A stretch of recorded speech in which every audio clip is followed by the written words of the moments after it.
The Theology of Christian Perfection, Part 17. Continuing. It does not suffice to abstain from unfitting conversations, nor to encourage holy conversations from time to time. It is also necessary to practice a positive mortification in hearing and speech. The principal methods of mortification are the following. 1. To abstain sometimes for the love of God from certain enjoyments in music and conversation. Certain innocent recreations can and should be permitted to souls that are as yet imperfect, while the same reactions would perhaps be unfitting for souls that are more advanced in virtue. In all things, as St. Teresa warns, discretion is necessary. 2. By keeping a rigorous silence at certain periods in the day for persons in the world, according to their own discretion, and for persons in religion, as their rule prescribes. Without the spirit of recollection and silence, the interior life and progress in virtue are impossible. 3. To renounce the desire for news and unnecessary curiosities, when one can do so without calling attention to the fact. If this cannot be done, to try to forget such things quickly, and to remain in peace and solitude with God. 4. To keep in mind the following counsels of St. John of the Cross. Restrain thy tongue and thy thoughts, and keep thy affection habitually fixed upon God, and he will grant thy spirit divine fervor. Feed not thy spirit on anything besides God. Cast away concern for all things, and have peace and recollection in thy heart. Be unwilling to admit into thy soul things that have in themselves no spiritual substance, lest they make thee lose the desire for devotion and recollection. Endeavor that things be not to thee, and that thou be not to things. Forgetting all, dwell thou in the recollection of the spouse. One word the Father spoke, which word was his Son, and this word he speaks ever in eternal silence, and in silence must it be heard by the soul. He that seeks the cross of Christ seeks not the glory of Christ. The faculties and senses must not be employed wholly upon things, but only as far as it is unavoidable. With this exception, all must be left free for God.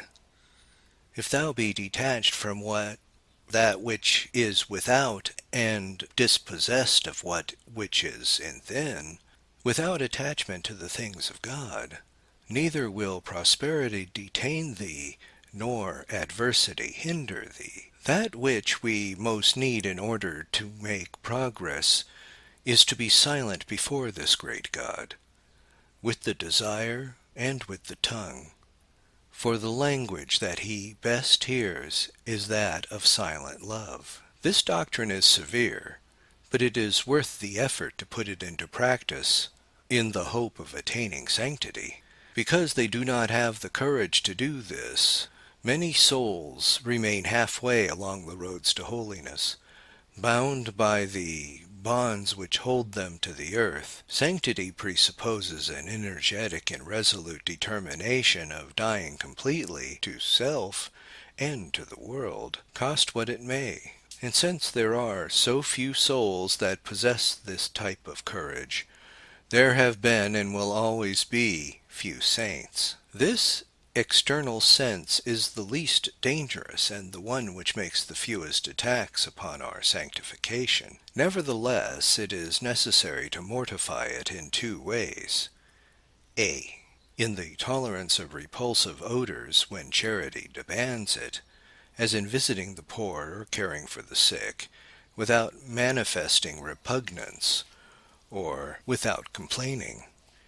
B. By renouncing the excessive use of perfumes, which although they are not of themselves sinful, often indicate sensuality and are indicative of an effeminate and worldly spirit. Persons consecrated to God, such as priests and religious, should be especially careful in this regard. A sense of taste can constitute an obstacle to perfection by reason of this immoderate inclination to eat and drink. Lack of mortification in this sense is called gluttony. According to St. Thomas, gluttony is the disordered appetite for food and drink, one of the vices opposed to the cardinal virtue of temperance. God placed in nourishment a pleasure which has for its purpose the guarantee of the nutritive function for the conservation of the life of the individual. In itself, to experience that pleasure does not imply any imperfection, and not to experience it would be a physiological deformity. But since original sin, the concupiscence appetite has been withdrawn from the control of reason and tends to exceed the limits of reason. Then this sensation becomes sinful, because the nature of man is rational, and that which goes contrary to reason is evil for human nature, and is contrary to the will of God. Moderation of the sense of taste offers a special difficulty, since we cannot prescind entirely from it. On the one hand, it is necessary to nourish ourselves in order to preserve life. On the other hand, it is necessary to keep oneself within the limits of reason without permitting the natural delight to become the primary purpose of eating. According to St. Gregory and St. Thomas, one can incur the vice of gluttony in the following ways: eating outside the proper time and without necessity, eating with too great an avidity, seeking exquisite fare, preparing food with excessive delicacy, eating too much in quantity. According to St. Thomas, gluttony can either be a venial or mortal sin. It is a mortal sin when one prefers the delight of eating and drinking to God and his precepts. In other words, when one would break a grave precept for the pleasure of eating or drinking, as when one breaks a fast or abstinence, when one causes serious injury to one's health, when one loses the use of reason, as in the case of drunkenness, when it presupposes a serious waste of material good, or when one gives grave scandal through gluttony. It will be a venial sin if, without going to any of the above-mentioned extremes, one goes beyond the limits of prudence and reason. Ordinarily, excess in food or drink does not go beyond the limits of a venial sin, but the lack of mortification in regard to the sense of taste constitutes a great obstacle to one's sanctification. As a capital sin, gluttony gives rise to many other vices and sins, because the intellect, dulled and clouded by excessive food or drink, loses the control which it should have in the direction of our actions. St. Thomas, quoting St. Gregory, assigns the following as the daughters of gluttony: stupidity or dullness of intellect, excessive joy, especially because of drink, from which follow imprudent acts and unbecoming acts, excessive loquacity, in which there is usually sin, as Scripture states, Proverbs 10:19. Excess in words and in gestures, which proceeds from the lack of reason or weakness of intellect. Lust, which is the most frequent evil effect of the vice of gluttony. If we add to this that excessive eating and drinking destroys the organism, impoverishes the affections, degrades good sentiments, destroys the peace of the family, undermines society, especially with the plague of alcoholism, and incapacitates one for the practice of every kind of virtue, we shall have summarized the principal disastrous effects of this ugly vice which debases man to the level of an animal. The following counsels will be of great help if they are carried out with firmness and perseverance. Not to eat or drink without first having rectified one's intention by directing it to the fulfillment of the will of God in the satisfaction of our bodily needs, and with the previous blessing of the meal, and never omit thanksgiving after meals. 2. Carefully to avoid the defects which we have listed above. 3. The attempt gradually, over a period of time, to diminish the quantity of food until one reaches the amount which is necessary for the health of the organism. Many persons eat a great deal more than they really need. 4. To avoid singularity in the quality or quantity of food taken, especially if one lives in a community. 5. To mortify oneself positively in the use of food. This can be done in many ways without attracting attention. For example, by renouncing certain lawful satisfactions in food, by abstaining from some food that is particularly tasty, or taking a smaller portion, by giving up wine or liqueurs when one can do so prudently, or by reducing their use to a minimum. Generosity in self-renunciation and increasing love of God will inspire the soul with many ingenious methods of practicing a mortification which is progressively more profound, without compromising bodily health.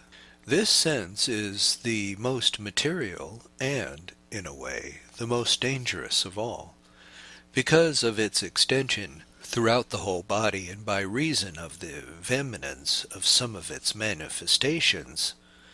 It requires severe mortification in order to avoid the sad consequences which follow upon an unmortified sense of touch. We shall not discuss the matters pertaining to lust, which is the most dangerous aspect of the sense of touch, since we have already spoken of the matter when treating of the battle against the flesh. Here we shall say only a few words concerning the manner of mortifying this sense directly. There are two principal means of mortifying that sense of touch. 1. By depriving it of anything that may produce unlawful pleasure, and eventually by giving up even lawful pleasure, as one's circumstances permits, or one's spiritual needs require. 2. By practicing positive mortification of the sense of touch by means of bodily penances. Mortification is necessary for all, and especially for beginners, until they succeed in dominating their passions by subjecting the flesh to the spirit. In addition to their reparatory aspect as regards past sins, bodily mortifications have two other lofty goals: the immolation of self in the imitation of Christ, and a positive contribution to the mystical body by means of the apostolic of suffering. These two purposes pertain to the saints as much as more than imperfect souls, for no one is excused from practicing bodily mortification in one form or another. St. Vincent de Paul says rightly, "He who has little regard for bodily mortification, under the pretext that interior mortifications are much more perfect, demonstrates very clearly that he is not mortified either interiorly or exteriorly." It is necessary to proceed prudently and slowly, increasing the exercises of penance as the powers of the soul increase, and as the interior investigations of grace urge on more and more. Especially at the beginning, one should avoid any kind of severe corporal penance until the will of God is made clearly manifest. One should not diminish the hours of sleep excessively, or the quantity of food, for this could be prejudicial to one's health, and leave the soul incapable of fulfilling the duties of state, which are more important than the voluntary practice of mortification. And the soul should take great care not to make an end or a goal of that which is only a means, believing that sanctity consists in punishing the body severely. In the lives of the saints there are many acts worthy of admiration, but it would be imprudent to imitate them. They received a particular inspiration and a special help from God, which is not always offered to all. If the Holy Ghost wishes to lead a soul by the way of extraordinary penances, he will inspire the soul to that effect and will give the strength necessary to carry it out. Meanwhile, the majority of souls should practice ordinary bodily mortification by accepting little crosses of daily life with a spirit of faith and perseverance. This last point is very important. It is better to practice perseveringly and without tiring the little daily mortifications than to give yourself to occasional periods of great penance, alternated with periods of relaxation. The purification of the internal senses. There is nothing special to be said concerning the purification of the common sense and the estimative power. The former depends entirely on the external senses, whose impressions it gathers together and unifies. Whence the mortification of the senses will suffice at the same time to preserve the common sense of anything that is dangerous or useless. As regards the estimative power, if the imagination is kept under custody and the intellectual judgment exercises its proper function, any fault or defect of the estimative power will be prevented. On the other hand, the imagination and the sensitive memory need purification. The imagination is a very important faculty when one considers the intimate relationship between the soul and body. Every idea acquired by the natural operation of our faculties corresponds to a previous image, which the imagination offers to the intellect. Without images, the intellect cannot know naturally. For that reason, the use of sensible images is important for teaching abstract ideas and speculative principles, especially to the young and educated, who, without this sensible aid, would not be able to understand them. Our Lord continually makes use of the imagination to place the great mysteries within the understanding of the simple and faithful people by means of his beautiful parables and allegories. The imagination also has a great influence over the sensitive appetite, which is moved with a great impetus towards its proper object when the imagination clothes it with special attractions. Because of its great importance and influence, the imagination is one of the faculties which needs a most profound purification. When used in the service of the good, it can give incalculable assistance.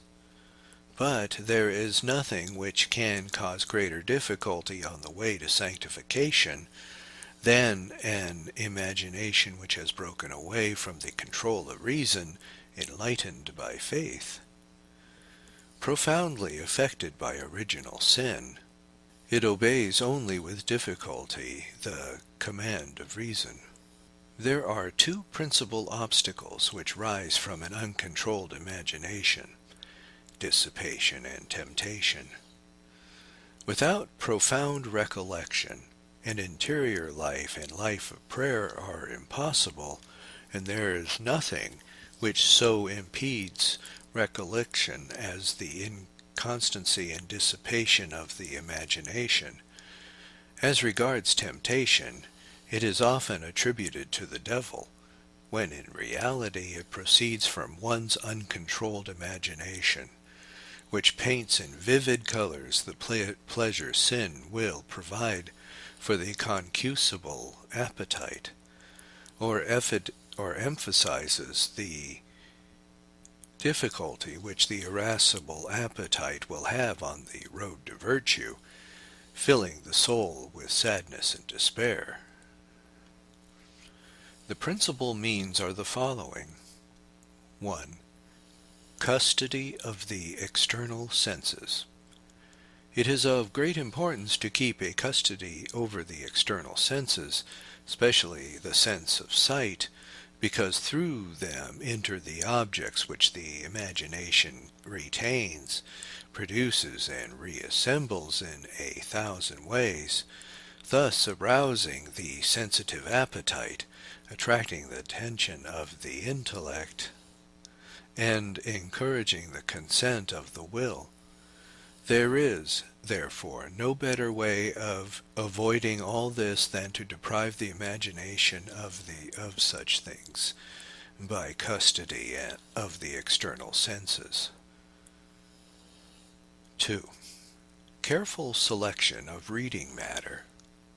It is necessary to avoid not only reading matter that is evil or obviously dangerous, but that which is frivolous or vain, and fills the imagination with useless images.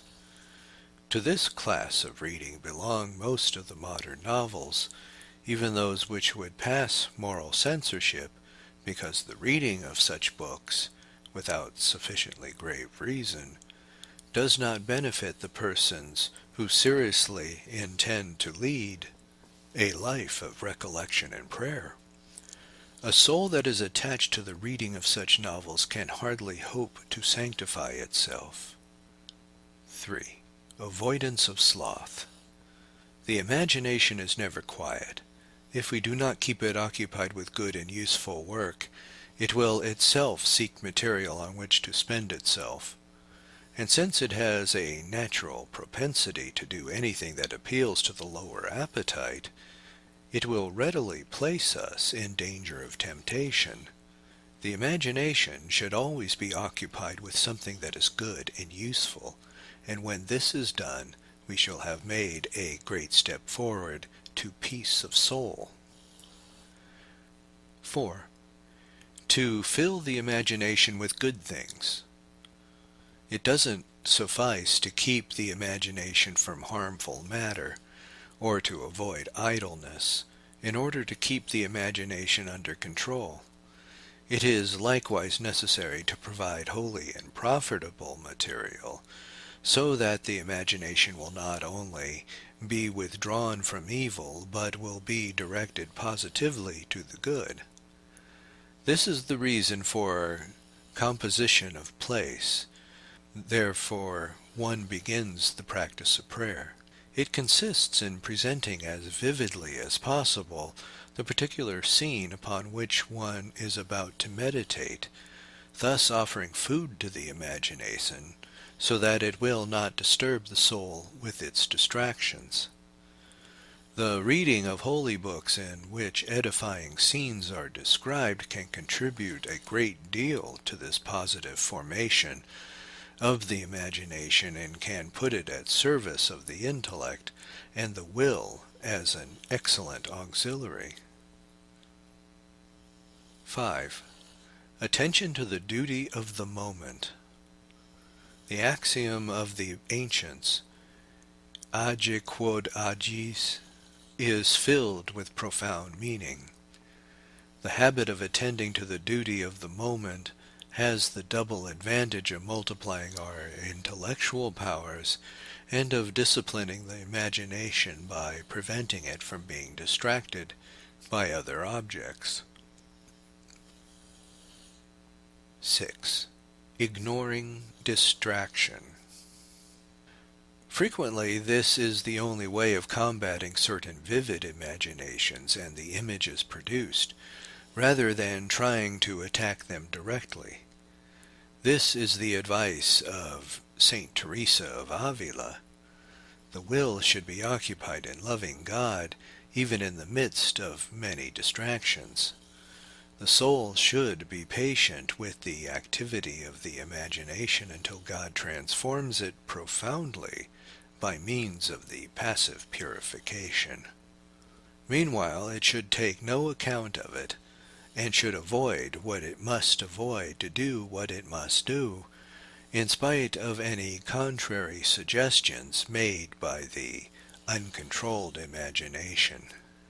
As regards Christian perfection, St. John of the Cross speaks at length to the effect that the imaginary apprehensions cannot be a means proportionate to the union with God, because God is not contained in any imaginary species.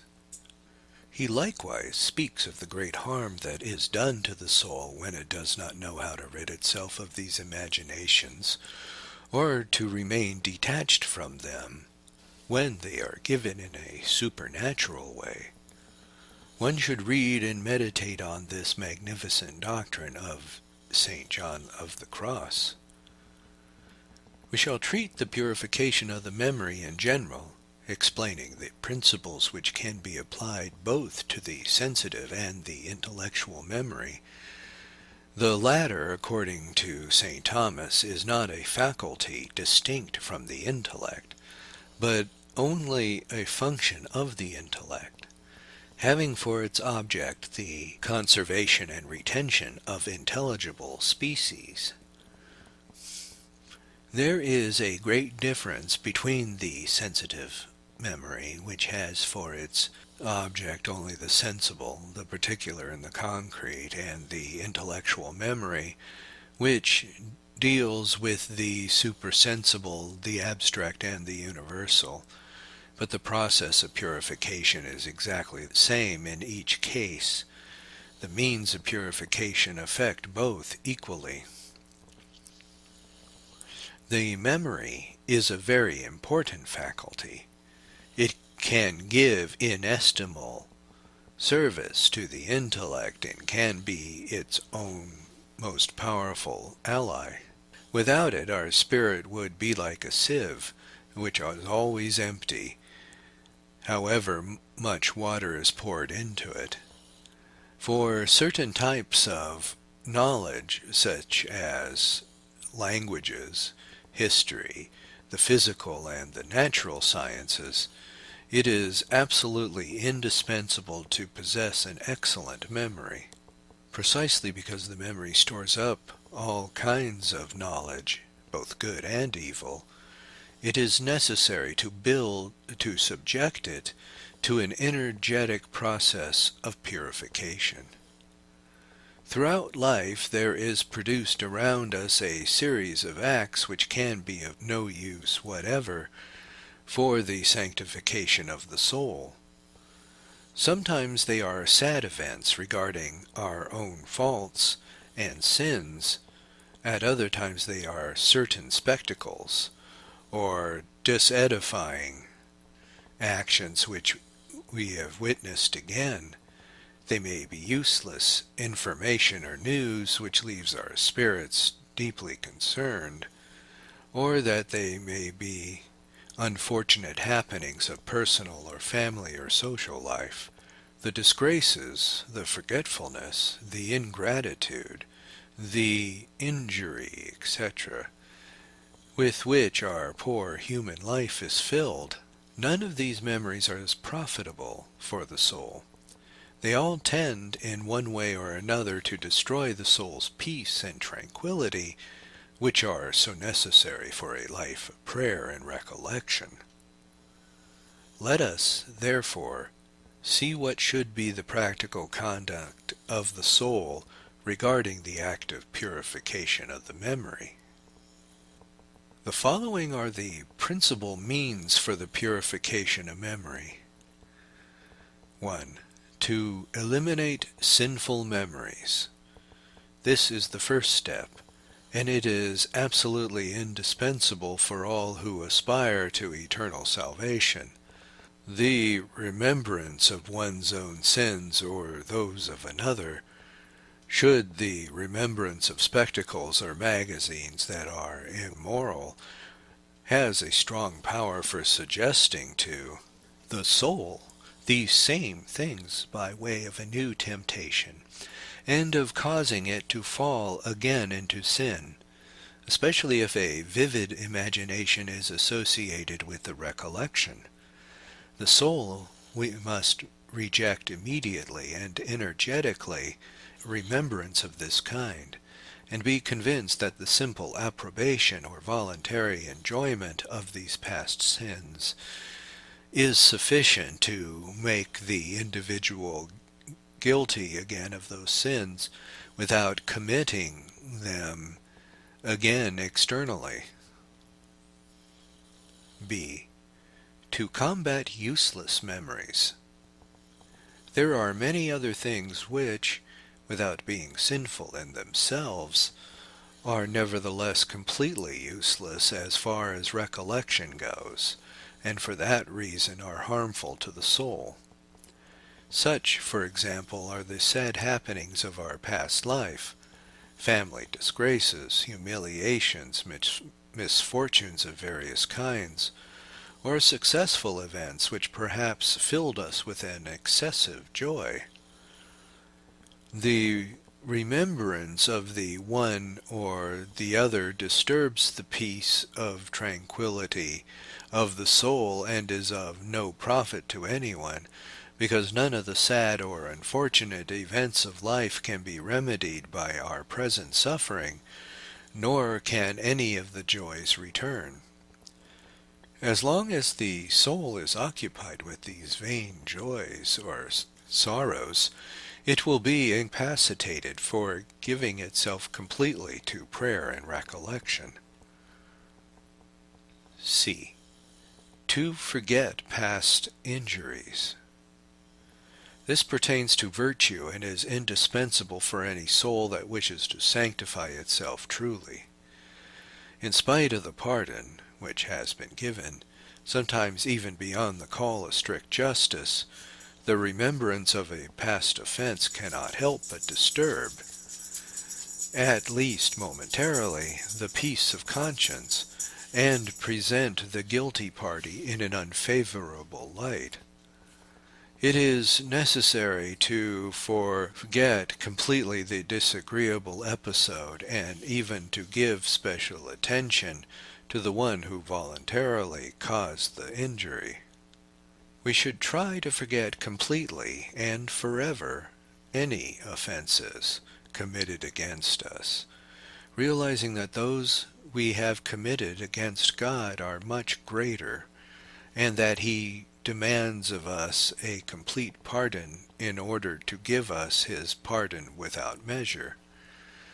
The soul that nourishes rancor, however justifiable it may seem, and it is never in the eyes of God, can forget about reaching sanctity. And if it is a question of enmity which is manifested externally, the individual is also exposed to the great danger of losing eternal salvation. D. To remember benefits received from God and our own ingratitude to God. This pertains to the positive purgation of the memory, and offers a wonderful means for directing the memory to God. Who can doubt that the recollection of the immense benefits which we have received from God, of the infinite number of times that He has pardoned our faults, of the dangers from which He has preserved us, and of the loving care which His providence has exercised over us and those we love, that this memory is an excellent means of arousing our gratitude towards Him and the desire of corresponding more faithfully with His graces. And if to this we add the recollection of our own misery and our own nothingness, of our disobedience and rebellion, of our constant ingratitude and resistance to grace, our soul will be filled with humility and confusion, and will experience the need of redoubling its vigilance and its efforts to do better in the future. E. To remember the motives for Christian hope. This is one of the most efficacious means for directing our memory to God and for purifying it in contact with earthly things. St. John of the Cross makes the memory the seat of Christian hope, and although this is not exact, there is no doubt that one could find many points of contact between the two as regards purification of the memory. The remembrance of an eternity of happiness, which is the central object of Christian hope, is most apt for making us disdain the vain recollection of the things on earth and to raise our spirit to them. Here is the way in which the doctrine was explained by Father Garrigou-Lagrange. Proneness to forget God causes our memory to be as if immersed in time, whose relation to eternity, to the benefits and promises of God, it no longer sees. This defect inclines our memory to see all things horizontally on the line of time that flees, of which the present alone is real, between the past and that is gone and the future that is not yet.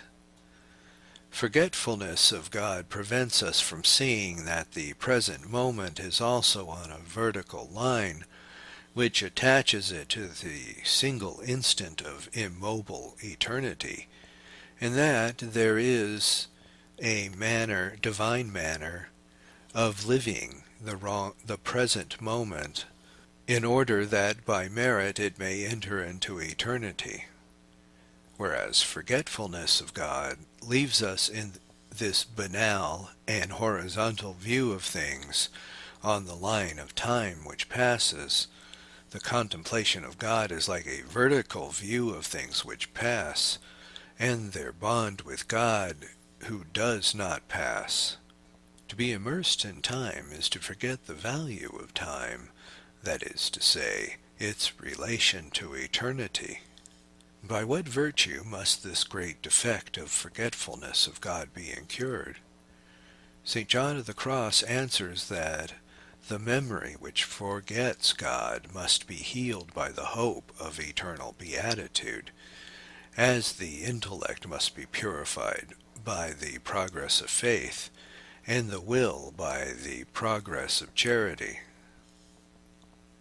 As regards perfection, the necessity of purifying the memory by ridding it of all earthly forms which could disturb our union with God follows the fundamental reason which has been given for the purification of the other faculties. No creative form, whether sensible or intellectual, can serve as the proximate and proportionate medium for the divine union. St. John of the Cross is inflexible in drawing conclusions from this principle in regard to the memory, in which he demands the forgetfulness of all the apprehensions received, naturally or supernaturally, in order to guide it solely by the motives of Christian hope. One should read with great care the beautiful pages which St. John has written on this manner. Purification of the passions. Having examined the active purification of the external and internal senses, it is necessary to turn to a consideration of the purification of the sensitive appetite, in which the passions are located. We shall begin by recalling the general teaching of psychology. The sensitive appetite is that organic faculty through which we seek the good so far as it is material and is known through the senses. It is generically distinct from the rational appetite of the will, which seeks the good as apprehended by the intellect. The sensitive appetite is ignorant of any good which is not purely sensual or pleasing to the senses. From this stems the battle against the rational appetite, which of itself seeks the rational good or the good of spirit. For the flesh lusts after the spirit, and the spirit against the flesh, for these are opposed to each other. Galatians 5:17. The sensitive appetite, also called sensuality, is a power which is divided into two potencies, the two species of sensitive appetite, namely the concupiscible appetite and the irascible appetite. The former has its object the delightful good which is easy to obtain. The latter has its focus the arduous good which is difficult to obtain. These two inclinations cannot be reduced to one unique principle, but they are two potencies which are really distinct from each other.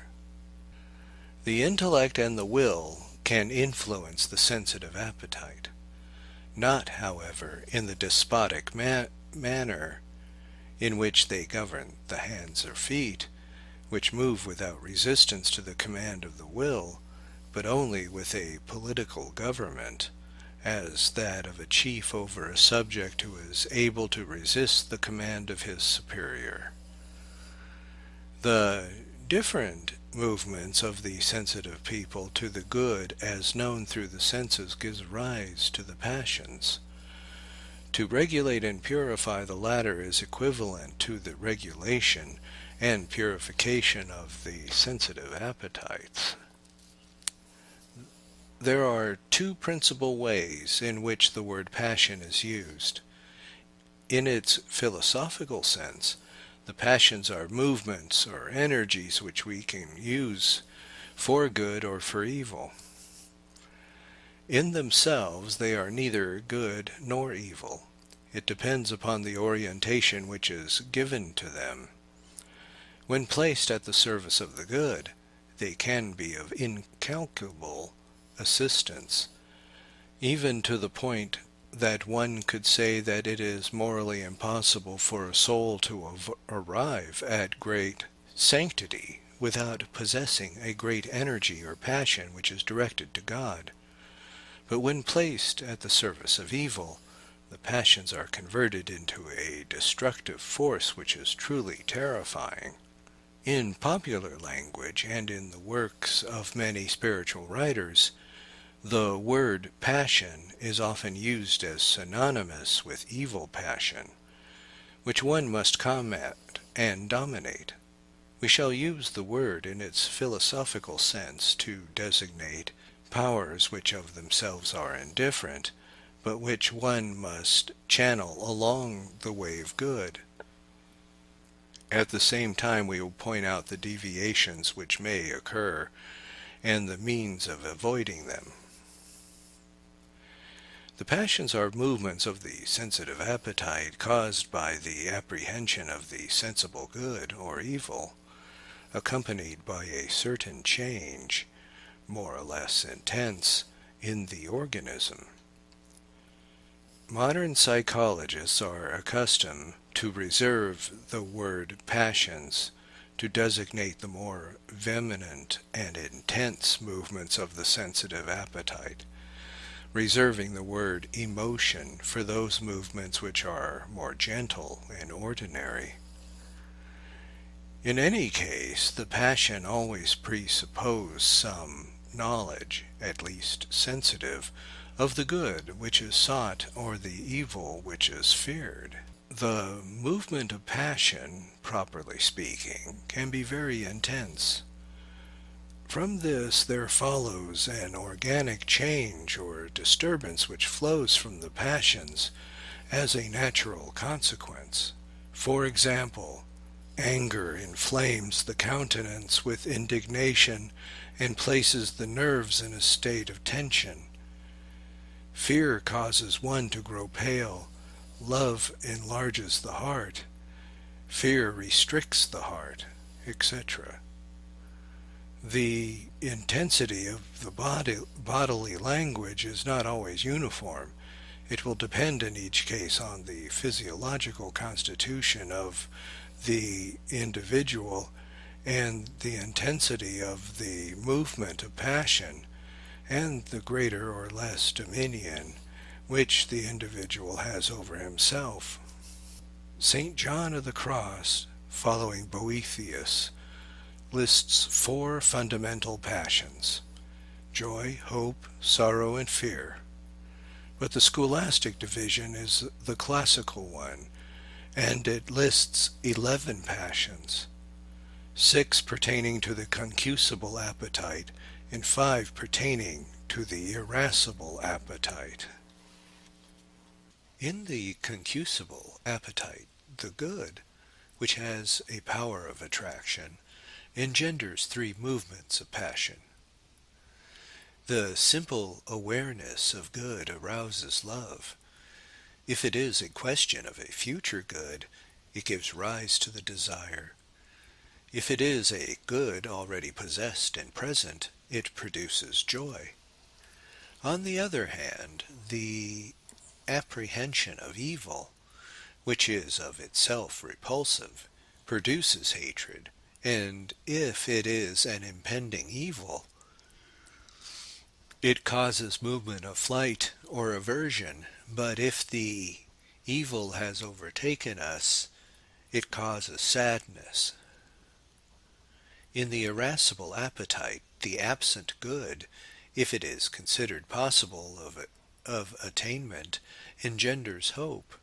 But if it is impossible of attainment, it produces despair.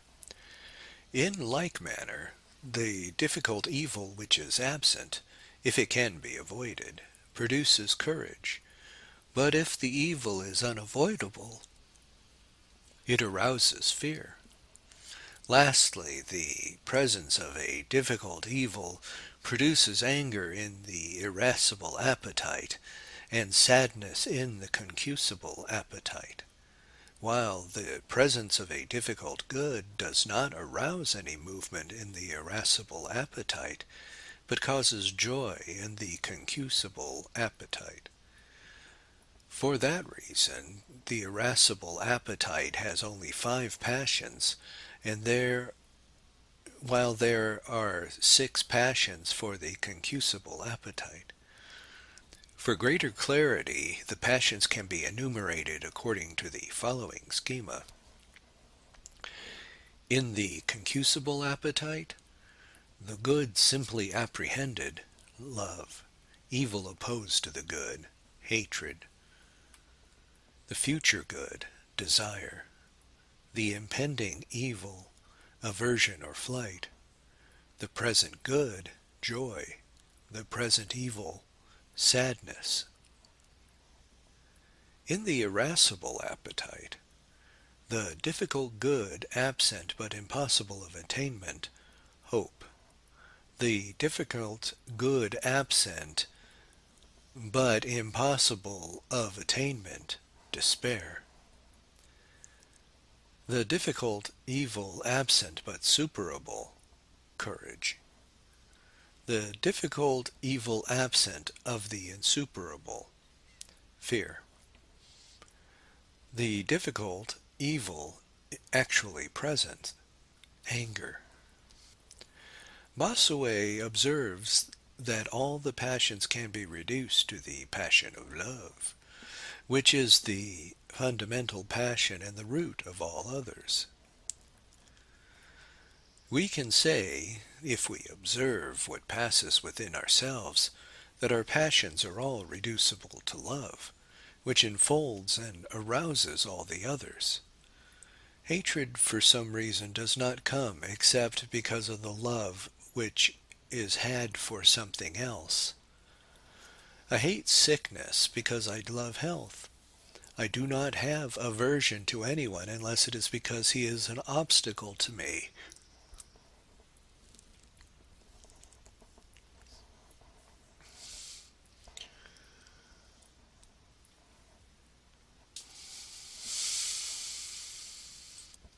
For the possession of that which I love. Desire is nothing more than a love which extends itself to a good which is not yet possessed. And joy is a love which is satisfied in possession of good. Aversion and sadness are a love which turns one away from the evil which would deprive him of his good. The courage is a love which undertakes the possession of the subject loved, that which is very difficult. And fear is a love which, under the threat of losing that which one seeks, is tormented by that danger. Hope is a love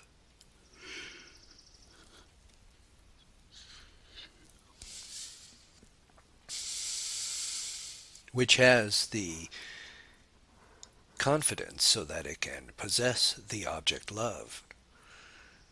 Despair is a love which is desolate on seeing itself deprived of it forever, which causes the dejection which one cannot arise.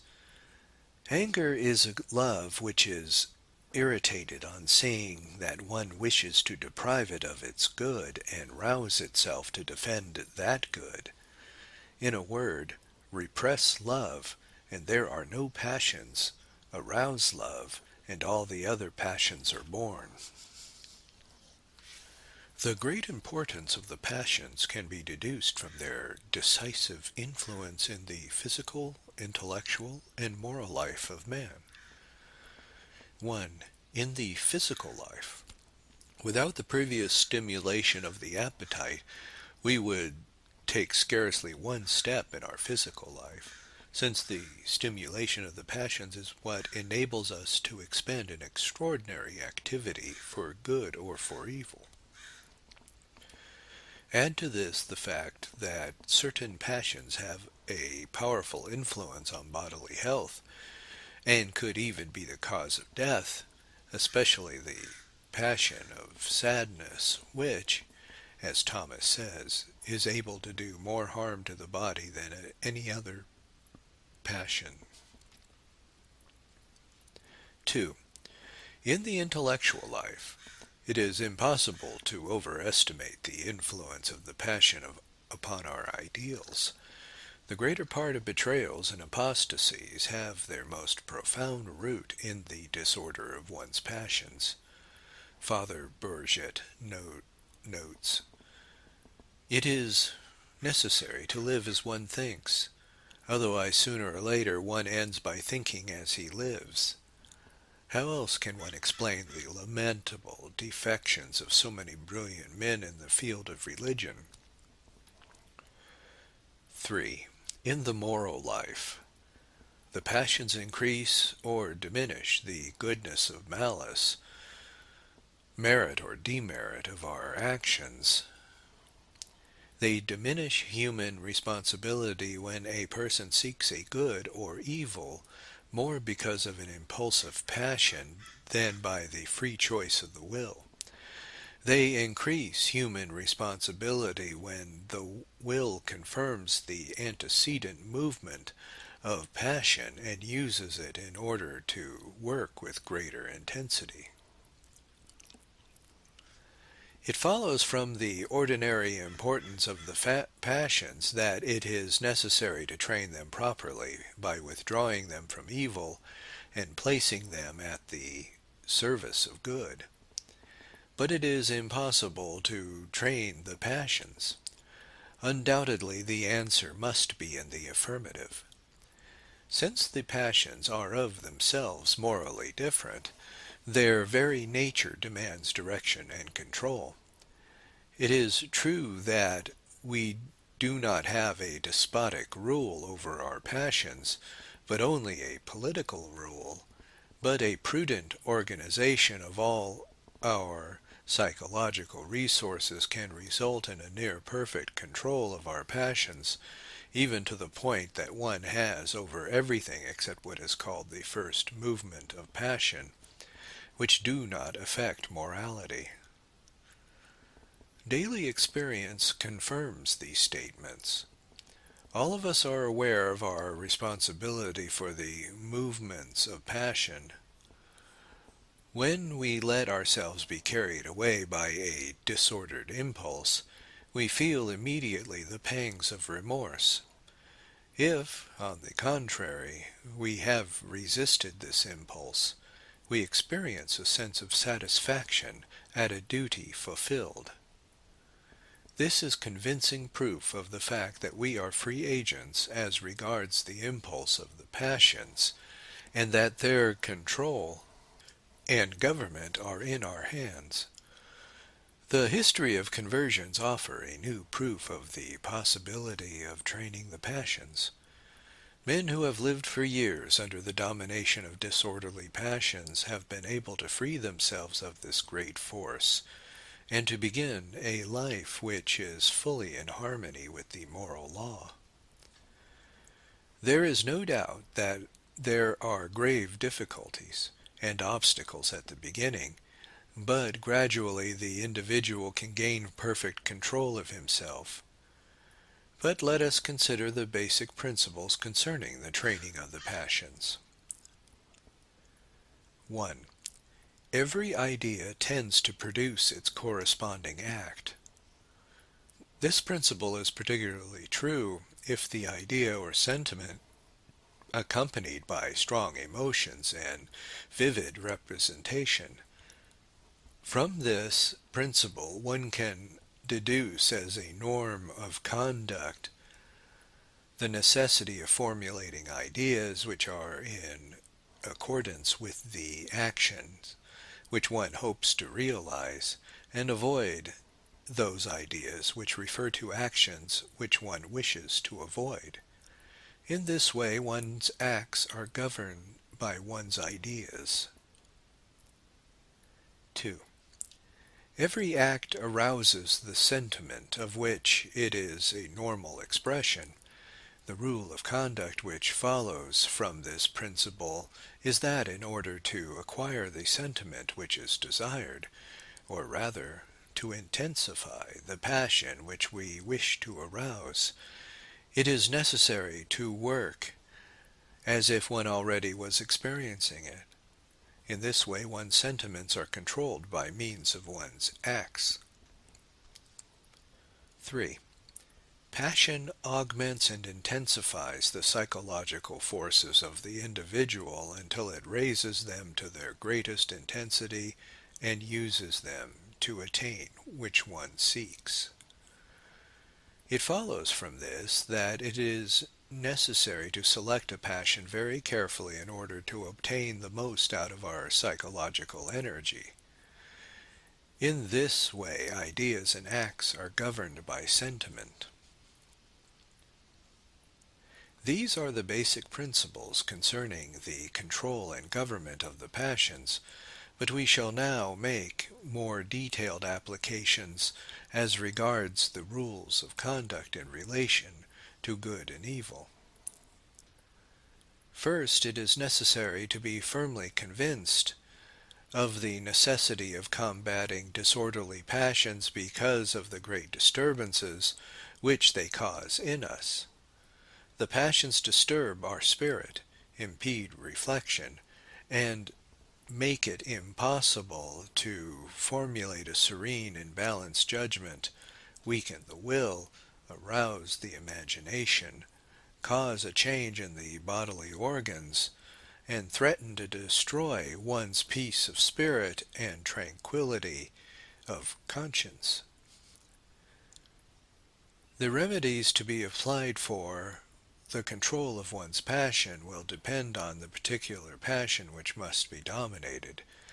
One will struggle against the passions aroused by one's environment by means of distractions, journeys, and a change of scenery, against those which proceed from the organism itself by means of a regular regime, work, custody of the senses and of the imagination, against those which have their origin in temperament or character by means of reflection and willpower. From the psychological point of view, there can be no doubt that the best remedy against disorderly passions is the firm and decided will to conquer them. But a purely theoretical will or wishful thinking will not suffice. There must be an energetic and determined decision which is translated into action by use of the means necessary to obtain victory, especially if it is a question of combating a passion which has been deeply rooted through a long period of misuse. The following are the fundamental lines of action to be followed in this battle against the passions. 1. To struggle without ceasing against the causes of the passions. Passions may be aroused by reason of temperament, external influences, intellectual and sensible abilities, proximate and remote occasions, etc. As regards the occasions which give rise to disorderly passions, it is a rule that they must be avoided. A will which has been weakened by a violent passion will readily succumb in a dangerous situation. It must be imposed as an indispensable rule that one will flee from everything that could be incentive to passion. Without this, a fall is almost certain to follow. 2. To prevent energetically any new manifestation of the passion. Every new act of a passion redoubles its strength. This is the secret of the failure of so many young people in their battle against impurity. When they feel themselves strongly tempted, they yield to the passion in order to remain in peace for a few days. This is a great mistake. Rather than quieting their passions, they do nothing more than increase the demands of passion and prolong indefinitely a struggle in which they can never win the victory. It is necessary to resist, even to the shedding of blood is necessary, as St. Paul says, Hebrews 12:4. Only in this way can the force of passion be weakened until finally it leaves us in peace. 3. To provide the passion with new objects. As regards certain passions, one needs only change the object of his passion in order to convert the whole activity into virtue. Sensual love can be transformed into supernatural and divine love. Ambition can become an excellent virtue when it is directed to the extension of the kingdom of God. The fear of dangers can be most useful in the flight from occasions of sin. Thus one can proceed to a positive orientation of the passions towards the good. We shall now point out, one by one, the principal objects towards which we should direct our passions. 1. As regards love, it should be directed in the natural order of one's family, good friendships, knowledge, art, one's country, etc. In the supernatural order, it should be directed to God, to Christ, to Mary, to the angels and saints, to the church, and to the souls of our neighbors. 2.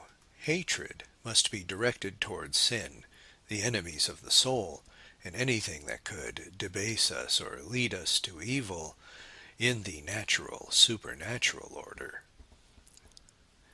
3. Desire must be transformed into lawful ambition, in the natural order to be profitable for one's family and one's country, and in the supernatural order to obtain perfection in sanctity. 4.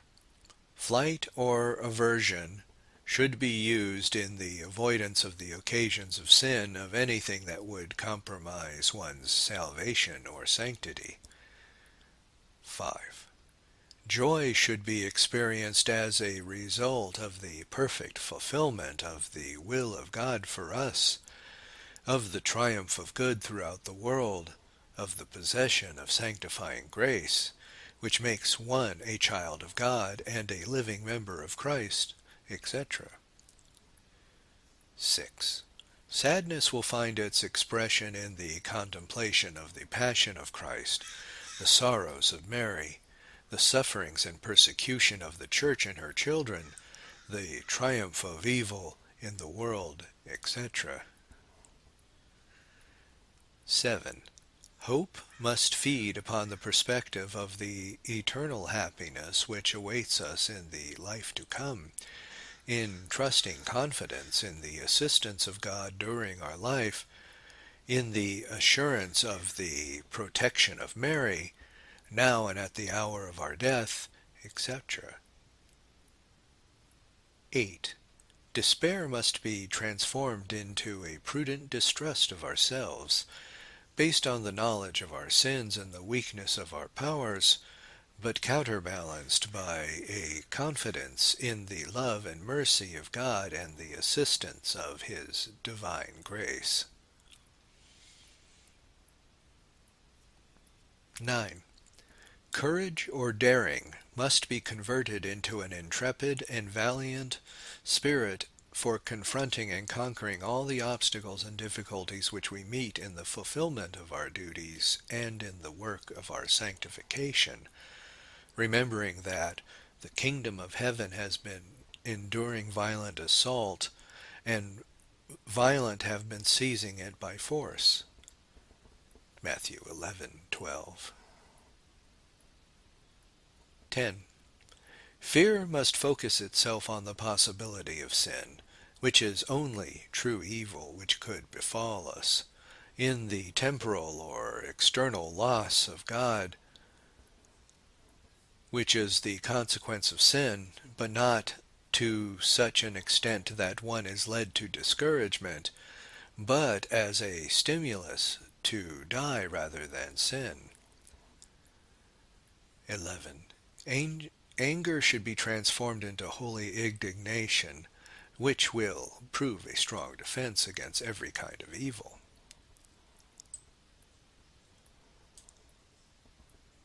The director should carefully examine the passion or passions which predominate in the soul which is under his care.